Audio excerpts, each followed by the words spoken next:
My dad tried to force me out of my own house for my pregnant stepsister. This time, I stood up to him. Hey guys, so here's a rundown because I honestly need to vent somewhere, and this feels like the safest place. I'm 31, single, and finally in a good spot. I've worked my tail off to get where I am. I bought my first house last year, which was a huge deal for me. It's nothing extravagant, just a modest 3-bedroom with a little backyard, but I'm proud of it. For once in my life, I feel like I've got things under control. Unfortunately, life's a lot less peaceful when you have a family like mine. Let's start with my dad. I've always thought of him as a part-time parent. He's 62 now, remarried, and has spent most of my life either ignoring me or complaining about something. He's the kind of guy who thinks writing a birthday card every few years counts as quality parenting. When my mom died in a car accident when I was 5, he remarried Sharon almost immediately, like 2 months later. It's almost impressive how quickly he moved on, though impressive isn't the word I'd usually use for it. Sharon, my stepmom, is a real piece of work. She's 58 now, but acts like she's still 30, Botox, fake nails that could double as weapons, hair extensions, and a personality that could peel paint off the walls. Back in the day, she was a flight attendant, and she won't let anyone forget it. Every time she opens her mouth, it's, when I used to fly internationally, or back in the golden age of flying. We get it, Sharon, you serve drinks at 30,000 feet. Now she runs a daycare, which is wild to me, because she barely managed to raise her own kid. That brings us to Brittany. She's 29, and technically my half-sister, though we're about as close as two strangers in a checkout line. She's Sharon's daughter from a previous relationship, but my dad's treated her like his golden child since day one. She's the family's pride and joy, though I'd argue that's more about my dad and Sharon being delusional than anything Brittany's actually done. She's made some unique career choices. She works as an escort, which is fine, it's her life. She also has an OnlyFans account. The only problem? She's terrible at it. Brittany's always broke, which tells me her business isn't exactly booming. I found out about it when a friend of mine awkwardly showed me her profile after she hit him up, not realizing we were related. Imagine how much fun that conversation was. However, my dad calls her his pride and joy, completely oblivious to what she does for a living. Now, I'm not super conservative, but I do have my principles and am focused on my career. I date when I have time, trying to get to know women properly. Growing up, Brittany was the princess of the house, and I was the extra. I lived with them until I was 8, which is when Sharon famously said, "I'm not raising someone else's spoiled kid." Spoiled? Me? I didn't even have a bike because my dad forgot to get me one for Christmas. Anyway, that's when they decided boarding school was the answer. Sharon could have her perfect little family without me in the way, and my dad could pat himself on the back for providing a better education. In reality, it was just their way of dumping me somewhere far away, so they wouldn't have to deal with me. My mom, though, was different. She genuinely cared about me, and losing her was the worst thing that's ever happened to me. She was late picking me up from school one day, which was completely out of character, and I remember sitting on the curb waiting. Turns out, a guy ran a red light and hit her car at an intersection. She died on the spot. The guy walked away with a broken arm. I'll never forget how my dad showed up at school hours later, looking annoyed, like I was inconveniencing him. Sharon was with him, and her first words were, "Your kid, your problem. Don't expect me to take care of him." Even at 5, I could tell she wasn't joking. They didn't waste any time shipping me off to boarding school after that. Fast forward to now. I've worked hard to build a life for myself. I went to college, got a decent job, and saved every penny I could. I skipped vacations, lived in a tiny apartment with questionable plumbing for years, and finally bought my house last year. It's the first thing I've ever owned that feels like it's truly mine. My dad? He didn't even say congratulations when I told him about the house. His only response was, "Oh, must be nice." You can practically hear the jealousy dripping off his words. For a while, I kept my distance from them. I mean, why wouldn't I? They've never really been supportive or even kind. But when I bought the house, I thought maybe, just maybe, this could be a turning point. I figured I'd invite them over for a housewarming party, show them that I've done okay for myself, and maybe get a tiny bit of acknowledgement. Stupid, I know, but sometimes hope makes you do dumb things. So, against my better judgment, I invited my dad, Sharon, and Brittany to the housewarming party. I thought it might be a good way to mend fences, or at least keep things civil. Looking back, I don't know what I was thinking. These people don't do civil, they do drama, and they do it well. But hey, I guess I thought they might surprise me. And that's how I set the stage for the disaster that's about to unfold. If I'd known what was coming, I would have saved myself the trouble and just sent them a postcard with a picture of the house. The day of the housewarming, I woke up early to get everything ready, cleaning, organizing, setting up snacks. It was a whole production. I even went out of my way to make sure there were things everyone would like, which was honestly more effort than my dad or Sharon ever put into anything for me. My playlist was carefully curated because nothing says awkward like dead silence at a family gathering. By the time I was done, the place looked great, if I do say so myself. They showed up an hour late, because of course they did. Sharon was the first one through the door, her heels clacking loudly on the hardwood like she was making an entrance at a gala. She stopped in the entryway and scanned the room, her face twisted into that familiar, not impressed expression. "Well, this is cozy," she said, stretching out the word like she was searching for a polite way to say something else. Then she added, "It's fine for someone single, I guess."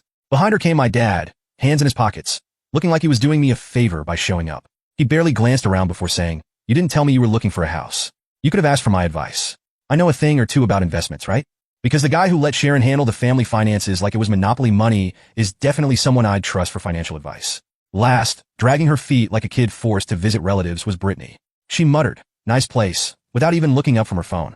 I doubt she meant it. Knowing her, she was probably too busy checking her social media to care. Once they settled in, the critiques started rolling in like clockwork. Sharon zeroed in on my furniture. "Why did you pick such a dark couch? It makes the room feel heavy. You should have gone for something lighter, more inviting." Then she glanced at the curtains. "Oh honey, no. These aren't working at all. Maybe I'll help you redecorate. This place could really use a woman's touch." "Oh, how generous of you, Sharon. I'll be sure to let you know when I want my house to look like your daycare/gossip hub." My dad, not to be outdone, decided to focus on my finances. "You didn't mention how much this place cost," he said, his tone dripping with suspicion. "Are you sure the mortgage isn't too much for you? Houses are expensive, you know." "Thanks for the reminder, Dad. I'm so glad I have your wisdom to guide me." Meanwhile, Brittany planted herself in a corner with a soda, scrolling through her phone and snapping the occasional selfie.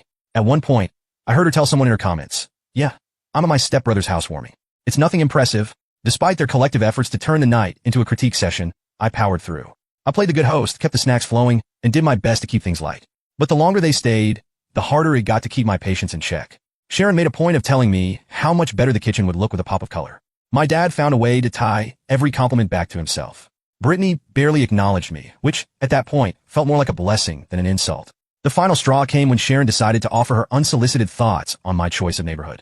"It's fine," she said in that fake nice tone she uses when she's trying to sound supportive, but really isn't. "It's not where I would have chosen, but you know, for a first house, it's adequate." Adequate. Because nothing says congratulations like calling someone's biggest accomplishment adequate. By the time they left, I was exhausted. Sharon gave me one of those fake hugs where she barely touched me and said, "Well, at least you're trying." Brittany just walked out without saying goodbye, still glued to her phone. My dad lingered for a moment like he wanted to say something, but then he just nodded and left. I thought that was it. I figured I'd done my duty as the black sheep of the family and could go back to enjoying my hard-earned peace and quiet. But no. A week later, my dad called. "We need to talk," he said, his voice unusually serious. "Okay, what's up?" I asked, already bracing myself for whatever nonsense he was about to drop. "Not over the phone. Can you come home tonight? It's important." He didn't even ask if I was busy or had plans. Just expected me to drop everything and show up like I owed him something. I wanted to say no. I really did. But something about the tone of his voice made me curious. Maybe it was serious. Maybe he actually needed my help for once, instead of the other way around. So, against my better judgment, I said, "Sure," and hung up. The drive to their house felt longer than usual, probably because I was dreading whatever important thing he had to tell me. Their house hasn't changed much over the years. Outdated, slightly run down, and stuffed with Sharon's tacky decorations. Every time I see those plastic flamingos in the yard, I'm reminded of why I never visit. I pulled into the driveway and sat in the car for a minute, trying to psych myself up. Walking into that house is always weird. Technically, it's my childhood home, but it's never really felt like mine. After my mom died, Sharon made sure to erase every trace of her. Her knickknacks, her pictures, her art gone. Replaced with Sharon's overpriced junk and gaudy furniture. Even as a kid, I felt like a guest in my own house. When I finally walked in, the atmosphere was off. Sharon and Brittany were sitting on the couch, both looking tense. Sharon had that pinched expression she gets when she's about to unload some unwanted advice, and Brittany was half paying attention, still scrolling on her phone. My dad was pacing in the kitchen, muttering to himself like he was rehearsing a speech. The whole vibe felt off, like I'd walked into a courtroom and didn't know I was the defendant. "What's going on?" I asked, shutting the door behind me. "Sit down," my dad said, motioning to the chair across from Sharon and Brittany. I sat down, glancing at Sharon and Brittany, who were clearly trying to look like this was some sort of serious family meeting. Sharon had that fake concerned look she always pulls out when she's about to say something self-serving. And Brittany, for once, wasn't glued to her phone. She just stared at the floor, sniffling dramatically. "Are you blind?" my dad snapped the moment I sat down. No warm-up, no small talk, just straight to the accusation. I blinked, caught off guard. "Excuse me?" He didn't wait for me to elaborate. I said, "Are you blind? Or do you just choose not to see what's happening around you? Because the way I see it, you've gotten too proud with this new house of yours. Acting like you're too good for the rest of us. Ignoring the people who actually mean something." There was the guilt trip. I leaned back in the chair, crossing my arms. "Oh, I'm sorry. I must have missed all those years you meant something when you sent me off to boarding school. My bad." That didn't sit well with him. His face turned red, but before he could yell something about how I needed the discipline or whatever nonsense excuse he always used, Sharon chimed in. "You think you're so smart now because you bought yourself a little house," she said, her tone dripping with condescension. "But let's be real. This is all just luck, and you're forgetting who your family is." "Luck?" I said, raising an eyebrow. "You mean the 12-hour shifts, the skipped vacations, and the years of saving pennies?" "Yeah, you're right. All luck." "Don't get smart with me," Sharon shot back, narrowing her eyes. "You wouldn't even have the opportunities you do if it weren't for us." I laughed. I couldn't help it. For you? What opportunities, Sharon? The one where you packed me off to school at 8 so you wouldn't have to deal with me? Or the one where you pretended I didn't exist unless it was Christmas or you needed something? That's not the point. My dad snapped, stepping back into the conversation. We're not here to talk about the past. We're here to talk about what matters now. Brittany's situation matters, my dad said. I sighed, already feeling the headache forming. All right, fine. What's going on with Brittany? She's pregnant, Sharon said bluntly. Her arms crossed like this was somehow my fault. Okay, I said slowly, looking at Brittany, who was sitting there looking like she'd rather be anywhere else. Congratulations, I guess? Before I could say anything else, Brittany started sobbing. Then my dad jumped in. The father's gone. All right. She's in this alone, and she needs help. Real help, not just lip service. I looked between them, waiting for the ask. There's always an ask. And by real help, you mean money? You're giving her the house, Sharon said, like it was the most obvious thing in the world. That took a second to sink in. I'm sorry, what now? The house, Sharon repeated, leaning forward. You've got 3 bedrooms, don't you? What do you need all that space for? You're single, no kids, always at work. Meanwhile, Brittany has a baby on the way and no place to live. It's common sense. Common sense? I said, staring at her like she'd just suggested I sell my kidney for fun. You think it's common sense for me to just hand over my house? The one I worked years to afford? That house. You're being selfish, my dad cut in sharply. You think just because you work for something, you don't owe your family anything? This is blood we're talking about. Family takes care of family. Oh, like you took care of me when I was a kid? I shot back. Yeah, let's talk about family. You weren't there for me at any stage of my life since I was young. You never came to a single soccer game, never called unless it was Christmas or you needed something. But now I'm supposed to hand over my house because we're family? Give me a break. My dad's jaw clenched. He hated when I threw the past in his face, but it was the truth, and I wasn't going to pretend otherwise. This isn't about you, Sharon said, her voice rising. It's about Brittany and that baby. Are you really going to let them struggle just so you can keep living in your precious house? I'm sorry, I said, trying to keep my tone calm despite the irritation bubbling under the surface. But no, I'm not giving up my house. I'm happy to help in other ways, financially, maybe even letting her stay in one of the spare rooms for a bit. But giving her the whole house? That's not happening. You don't care about me or the baby. Brittany finally spoke up, her voice trembling like she was about to cry.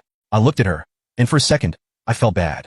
But then I remembered all the time she ignored me, the way she and Sharon always treated me like an outsider. It's not about not caring, Brittany. It's about boundaries. I worked my butt off to get where I am, and I'm not going to throw it all away because you've decided you need my house more than I do. You're just proving what we've always known, Sharon said. You don't care about this family. You never have. I laughed again, shaking my head. Right? Because this family has been such a shining example of love and support. Spare me the lecture, Sharon. You've made it clear since day one that I don't belong here. That's enough, my dad barked, his voice loud enough to make even Sharon flinch. He pointed a finger at me. You think you're better than us now? Is that it? Because you bought yourself a house? You're too good to help your sister? It's not about being better, I said, standing up. It's about the fact that I've built something for myself, with no help from any of you. Not a dime, not a word of encouragement, nothing. So no, I'm not handing over my house. Find another solution. Brittany started crying for real this time, and Sharon glared at me like I'd just insulted her entire existence. My dad looked like he was gearing up for another round, but I wasn't sticking around for it. I think we're done here, I said, grabbing my keys. Good luck with everything. As I walked out, I could hear Sharon muttering about how I'd regret this. Maybe I would, but as I drove home, all I felt was relief, and a sinking feeling that this wasn't the last I'd hear about it. Of course I was right. The fallout started the very next day. My phone didn't stop buzzing, calls, texts, voicemails, each one more ridiculous than the last. My dad kicked things off with his usual routine, accusing me of being heartless and selfish. He rambled about how I'd forgotten my roots and was disrespecting the people who made me. A real classic, coming from the man who spent most of my childhood conveniently forgetting I existed. Sharon wasn't far behind. Her messages had less guilt and more venom. She flat out called me a failure as a son and accused me of deliberately trying to ruin Brittany's life. According to her, my refusal to hand over my house was proof that I never understood what family meant. I'm not sure what version of family she's working with, but it clearly doesn't involve boundaries. The extended family wasn't much better. Word got out fast, thanks to Sharon, no doubt, and suddenly I had aunts, uncles, and cousins I hadn't spoken to in years chiming in. They all had opinions, of course. Why would you not help your own family? One cousin wrote, conveniently ignoring the fact that this family has always treated me like an afterthought. The guilt parade reached its peak when Sharon decided to help me understand their point of view. She sent me an email with a list of apartment rentals, complete with prices and locations. Each one was smaller, cheaper, and farther away from my work. Her message was clear. I should downgrade my life so Brittany could take over my house. She even included a note about how I could easily afford one of these places while continuing to pay for the house Brittany would live in. I didn't respond. What was the point? They weren't interested in having a conversation. They just wanted me to cave. But when it became clear that guilt and manipulation weren't working, things escalated. I came home one evening to find the lock on my front door jammed. At first, I thought it was a fluke, maybe something got stuck. But then I noticed the scratches around the keyhole like someone had been messing with it. I didn't want to jump to conclusions, but I had a sinking feeling I knew who was behind it. Sure enough, when I checked the security camera I'd installed a few months back, there she was, Sharon, fiddling with my lock in broad daylight. The audacity was unreal. Not only had she decided to break into my house, but she hadn't even tried to be subtle about it. She walked right up, looked around like she owned the place, and went to work. I called a locksmith to fix the lock and installed an additional security camera, this time pointing directly at the driveway. I didn't say anything to Sharon or my dad because, honestly, I wanted to see how far they'd take this. It didn't take long to find out. A few days later, I came home to find the front yard trashed. The garden I'd been working on was destroyed. Plants ripped out, dirt scattered everywhere. Someone had thrown garbage across the lawn, and there were dents in the mailbox like someone had taken a bat to it. At this point, I was beyond livid. I checked the security footage, and surprised, it was Sharon again. This time, she brought Brittany along for the ride. The two of them spent a good 20 minutes wrecking the yard, laughing and taking pictures like they were at a party. I'd had enough. I called the police and filed a report. They took statements, reviewed the footage, and told me they'd follow up. Sharon and Brittany must have realized they'd gone too far because I didn't hear from them directly for a couple of days. Instead, my dad took over. He called furious, saying I'd humiliated the family by involving the police. Apparently, I was supposed to just sit back and let them destroy my property because family handles things privately. Sure, Dad, because handling things privately has worked out so well in the past. The next week was a nightmare. Every time I thought it was over, they found a new way to make my life difficult. Sharon sent me more texts, this time demanding an apology and threatening to sue me for emotional distress. Brittany posted vague messages online about how I was a toxic family member who had turned his back on a pregnant woman in need. But the final straw came when I got a call from my boss. Someone had emailed him anonymously, claiming I was unstable and engaging in illegal activities. The email was full of lies, completely baseless, but it was enough to cause an awkward conversation at work. I knew exactly who was behind it. Sharon and Brittany had officially crossed every line. That evening, I drove home, my mind racing with anger and frustration. I'd done everything I could to set boundaries, to stand up for myself, and to make it clear that I wasn't going to be bullied. But clearly, they weren't getting the message. As I pulled into my driveway, I spotted a piece of paper taped to the door. It was a handwritten note from my dad saying, "We need to talk." Of course we did.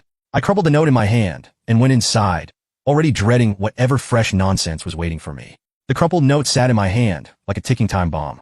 As much as I wanted to ignore it, I knew I couldn't. Cutting them off had been liberating, but things had already escalated to vandalism and harassment, and I wasn't about to let it slide. I needed to confront my dad face to face, get some answers, and make it crystal clear where I stood. The next morning, I drove to their house. The driveway was cluttered with Sharon's usual mess: plastic flamingos, wind chimes, and some dying potted plants she'd probably forgotten to water. I parked and walked up to the door, not even bothering to knock. I wasn't in the mood for pleasantries. My dad was sitting in the living room, flipping through TV channels. When he saw me, he smirked like he'd been expecting me to show up eventually. Sharon wasn't in sight, which was probably for the best. "You got something to say?" I asked, standing in the doorway. He set the remote down and leaned back in his chair. "So, you finally decided to stop ignoring your family." I let out a dry laugh. "Family? I'm fed up with that nonsense because from where I'm standing, family doesn't trash someone's yard or try to break into their house." His smirk faltered, but he didn't look surprised. "I don't know what you're talking about." "Don't play dumb," I snapped. "I have security footage. I saw Sharon and Brittany messing with my locks and destroying my garden. Don't even try to deny it." For a moment, he just stared at me like he was trying to figure out how to spin it. Finally, he shrugged. "Sharon was just trying to get you to see reason. You've been so stubborn lately, ignoring what's best for the family." I couldn't believe what I was hearing. "What's best for the family?" I repeated, my voice rising. "You think breaking into my house and vandalizing my property is what's best for the family? That's insane." He stood up, trying to look imposing, but I didn't back down. "You're overreacting. Sharon and Brittany just wanted you to understand how serious this is. You've been acting like you're too good for us, like you don't care about your sister's situation." "Oh, I care," I said, stepping closer. "I care enough to tell you that if either of them shows up at my house again, I'm pressing charges. No warnings. No second chances.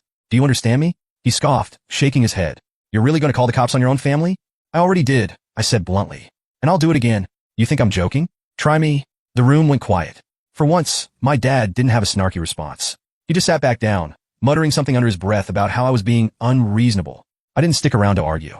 I'd said what I needed to say, and I wasn't about to waste more time trying to convince him I was in the right. I turned and walked out, slamming the door behind me. For a couple of days, things were quiet.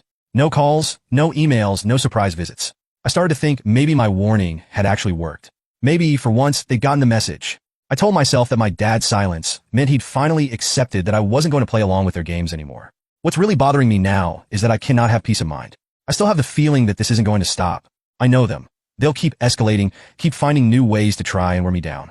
I've already dealt with vandalism, manipulation, and their endless attempts to guilt trip me. What's next? Showing up at my work? Dragging me further into Brittany's mess? So, yeah, I could really use some advice here. What am I supposed to do? Cutting them off obviously hasn't done anything. And honestly, I'm starting to think it never will. Do I keep standing my ground? Do I go nuclear and take more drastic steps? Part of me is even thinking about selling the house and moving somewhere they can't find me. But would that just be giving them exactly what they want? I don't know anymore. I just want this whole mess to be over. Final update. Hey guys. So here's an update. A lot has happened since my last post, and I don't even know where to start. Let's just say things took a turn I wasn't expecting, or maybe I should have, given how my family operates. It all went down late one evening.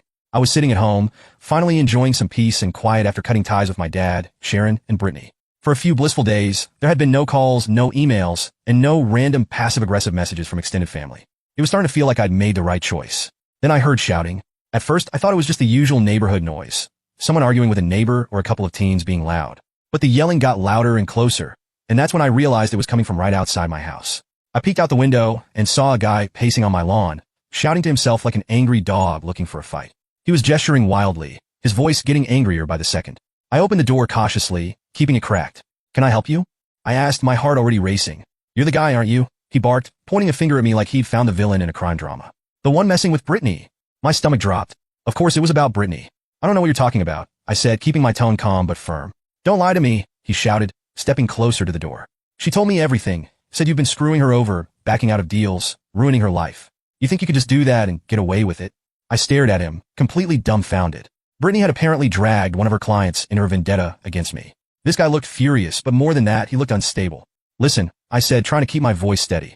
"I have nothing to do with Brittany. Whatever she told you, it's a lie. Now I suggest you leave." "Bullshit," he snapped, stepping onto the porch like he was daring me to do something.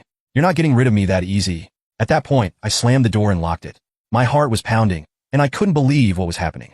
This random guy, someone I'd never met in my life, was pounding on my door, shouting threats and demanding I come out. I grabbed my phone and called the police, explaining the situation as quickly as I could. Every second felt like an hour as I waited for them to arrive. Meanwhile, the guy kept banging on the door, yelling things I couldn't even make sense of. For a moment, I honestly thought he was going to try and break in. Finally, I heard the sweet sound of sirens in the distance, and the shouting stopped. The police pulled up, and the guy backed off, but he didn't go quietly. He was still ranting about how I'd ruined everything for Brittany as the officers cuffed him and led him away. The cops took my statement and reviewed the security footage I'd installed after Sharon and Brittany had trashed my yard. They assured me they'd handle it, but the whole situation left me feeling unsafe. As I stood in the doorway, looking out at my now quiet street, I realized something. My house didn't feel like a home anymore. It felt like a target. The next morning, I called my real estate agent. "I'm selling," I told her. She didn't ask why. She just said she'd come by later that day to start the process. Over the next few weeks, I packed up my things and finalized the sale. The market was decent, and I managed to get a fair price for the house. But at that point, I didn't care about the money, I just wanted out. I found a small apartment in a quiet town a few hours away. It wasn't fancy, but it was peaceful, and that's all I needed. No nosy neighbors, no late-night shouting matches, no unhinged people pounding on my door, just peace and quiet. Moving day was bittersweet. As I loaded the last box into my car, I took one last look at the house. It had been my dream once, a symbol of everything I'd worked for. But now, it was just a reminder of all the drama I wanted to leave behind. As I drove away, I felt a weight lift off my shoulders. I'm finally free. Free from the guilt, the manipulation, the endless demands. Sometimes, cutting ties isn't enough. Sometimes, you have to walk away completely, burn the bridge, and start fresh. That's exactly what I did. Now, I'm settling into my new place, and for the first time in a long time, I feel at peace. No calls, no texts, no drama.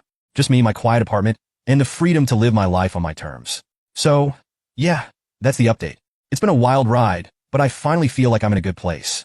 Thanks to everyone who encouraged me to stand my ground and take control of my life. It wasn't easy, but it was worth it. Here's to new beginnings.